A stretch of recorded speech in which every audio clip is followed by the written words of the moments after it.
नमस्कार दोस्तों, उत्तर प्रदेश की खबरों में आपका स्वागत है। आज हम आपको उत्तर प्रदेश की 25 बड़ी खबरों को सिर्फ 7 मिनट के अंदर बताने जा रहे हैं। वीडियो को लाइक करें, चैनल को सब्सक्राइब कर दें और आप उत्तर प्रदेश के किस जिले से इस वीडियो को देख कर रहे हैं कमेंट कर जरूर बताएं। आज का दिन आपका शुभ हो और आपके जीवन में खुशहाली आते रहे। तो चलिए शुरू करते हैं। उत्तर प्रदेश सरकार ने सड़क सुरक्षा को बढ़ावा देने के लिए नए ट्रैफिक नियम लागू किए हैं। हेलमेट और सीट बेल्ट का पालन न करने पर अब पहले से 2 गुना जुर्माना लगेगा। यूपी पुलिस ने महिला सुरक्षा के लिए एक नया हेल्पलाइन नंबर जारी किया है, जो है 1124। किसी भी आपात स्थिति में महिलाएं इस नंबर पर कॉल कर सकती है। काशी विश्वनाथ मंदिर से जुड़े कॉरिडोर का विस्तार हो रहा है, जिससे लाखों श्रद्धालु अब और भी आसानी से दर्शन कर सकेंगे। इसका उद्घाटन प्रधानमंत्री नरेंद्र मोदी ने किया था। राज्य सरकार ने शराब की दुकानों के लिए नए नियम लागू किए हैं, जिसके तहत दुकानों को तय मानकों का पालन करना होगा। अवैध दुकानों पर सख्त कार्रवाई की जाएगी। लखनऊ के अस्पतालों में नई मेडिकल सुविधाओं को शामिल किया गया है। राज्य सरकार ने स्वास्थ्य क्षेत्र में अधिक फंडिंग की घोषणा की है। नोएडा में स्वच्छता अभियान के तहत सड़कों और सार्वजनिक स्थलों की सफाई को प्राथमिकता दी जा रही है। यह अभियान अगले कुछ हफ्तों तक चलेगा।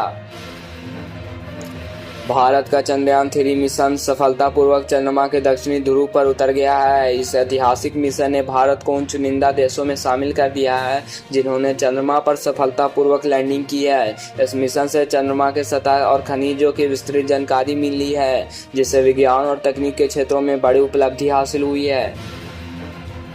लखनऊ मेट्रो की नई लाइन का उद्घाटन जल्द होने वाला है, जिससे शहर के और भी क्षेत्रों को जोड़ा जाएगा। इस विस्तार से यात्रियों को सुविधा मिलेगी और ट्रैफिक जाम से छुटकारा मिलेगा। प्रयागराज में 2025 में होने वाला कुंभ मेले की तैयारियां जोरों पर है। सुरक्षा और सुविधाओं को ध्यान में रखते हुए नई योजनाएं बनाई जा रही है। संसद के विशेष सत्र में सरकार ने एक राष्ट्र एक चुनाव का प्रस्ताव पेश किया, जिसमें देश भर में लोकसभा और विधानसभा चुनाव एक साथ कराने की बात कही गई है। इससे चुनावी खर्च और समय की बचत हो सकती है। हालांकि विपक्ष ने इस प्रस्ताव पर अपनी चिंताएं जताई है। संसद में इस पर विस्तृत चर्चा की जाएगी। उत्तर प्रदेश पुलिस में सुधार लाने के लिए नई तकनीक और मॉडर्न उपकरणों का उपयोग किया जा रहा है। सुरक्षा के मद्देनजर पुलिस विभाग में नई भर्ती भी की जाएगी।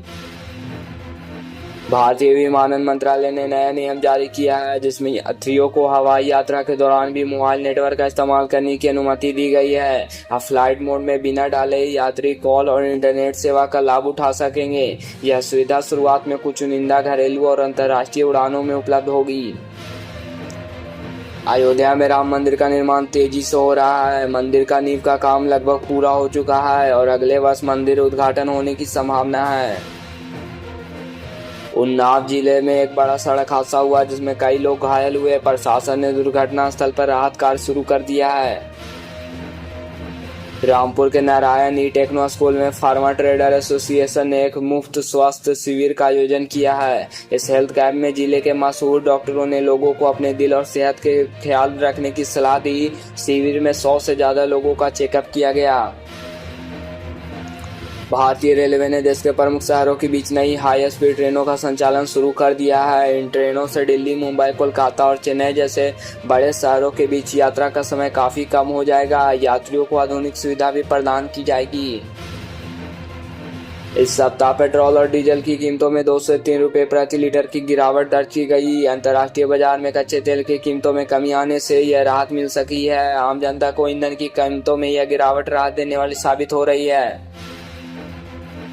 दिल्ली सरकार ने प्रदूषण पर नियंत्रण के लिए एक नया नियम लागू किया है। अब दिल्ली में सिर्फ सीएनजी और इलेक्ट्रिक वाहनों को ही कुछ क्षेत्रों में प्रवेश की अनुमति होगी। इससे प्रदूषण को कम करने और शहर में वायु गुणवत्ता सुधारने में मदद मिलेगी। जेवर एयरपोर्ट का निर्माण तेजी से हो रहा है। एयरपोर्ट का पहला चरण 2024 के अंत तक पूरा होने की उम्मीद है, जिससे उत्तर प्रदेश की कनेक्टिविटी और आर्थिक विकास को बढ़ावा मिलेगा। मुजफ्फरनगर में 8 अक्टूबर को महाराजा अग्रसेन की जयंती मनाई जाएगी। इस कार्यक्रम में वयस्क परिवारों के डॉक्टर, सीए और इंजीनियर बने युवाओं को सम्मानित किया जाएगा। साथ ही युवाओं को शिक्षा और राजनीति में आगे बढ़ने के लिए प्रेरित किया जाएगा। बिहार सरकार ने शराबबंदी को और सख्त बनाने के लिए नई नीति लागू की है। इस नीति के तहत अब शराब तस्करी करने वालों के खिलाफ और कड़े कदम उठाए जाएंगे। साथ ही पुलिस को निर्देश दिए गए हैं कि वे शराब तस्करी पर पूरी तरह से नियंत्रण रखे। इस नीति के तहत शराब पकड़ने पर सख्त सजा का प्रावधान रखा गया है। भारतीय मौसम विभाग ने उत्तर भारत में अगले सप्ताह भारी बारिश की चेतावनी जारी की है। उत्तर प्रदेश, उत्तराखंड और हिमाचल प्रदेश में विशेष रूप से अलर्ट जारी किया गया है। बाढ़ और भूस्खलन की संभावना को देखते हुए प्रशासन ने लोगों को सावधान रहने और सुरक्षित स्थानों पर रहने की सलाह दी है। देश भर के कई हिस्सों में किसान संगठनों ने मूल्य वृद्धि और फसलों की न्यूनतम समर्थन मूल्य (एमएसपी) को लेकर प्रदर्शन किया। किसानों ने मांग की है कि सरकार फसलों के उचित दाम सुनिश्चित करे और मूल्य वृद्धि को नियंत्रित करे। केंद्र सरकार ने आश्वासन दिया है कि किसानों की समस्याओं को जल्द सुलझाया जाएगा।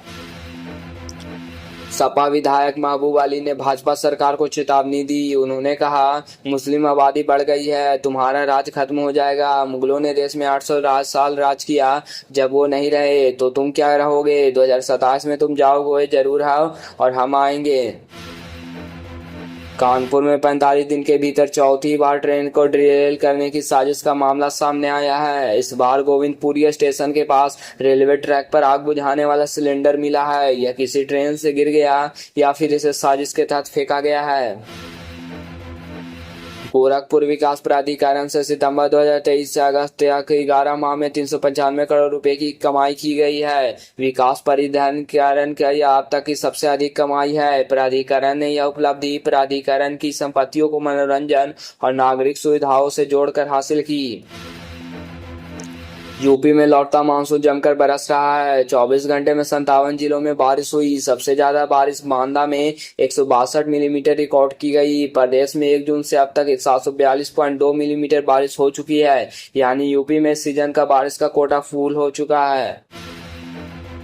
भारतीय सेना ने महिला अधिकारियों के लिए नए अवसर खोले हैं। अब महिला अधिकारी लड़ाकू इकाइयों में भी शामिल हो सकेगी और उन्हें और भी अधिक महत्वपूर्ण जिम्मेदारियां सौंपी जाएगी। यह कदम लैंगिक समानता और सेना में महिलाओं की भूमिका को और मजबूत बनाएगा। बुलंदशहर के छतारी के पंडरवाल गांव में आयोजित विशाल कुश्ती दंगल का शुभारंभ भाजपा नेता कुश शर्मा और परविंदर देसवाल ने संयुक्त रूप से फीता काटकर किया। इस दंगल में जनपद बुलंदशहर सहित अलीगढ़ और संभल के करीब 1 दर्जन से अधिक पहलवानों ने हिस्सा लिया। भाजपा ने पूरे देश में 10 करोड़ सदस्य बनाने का लक्ष्य रखा है। इसके सदस्यता अभियान का पहला चरण 2 से 25 सितंबर तक चला। इस दौरान उत्तर प्रदेश ने सबसे ज्यादा सदस्य बनाए, कुल 1.5 करोड़। 25 सितंबर की रिपोर्ट में यह बात सामने आई कि इस अभियान में सांसद और राज्यसभा सदस्य उतने सक्रिय नहीं थे।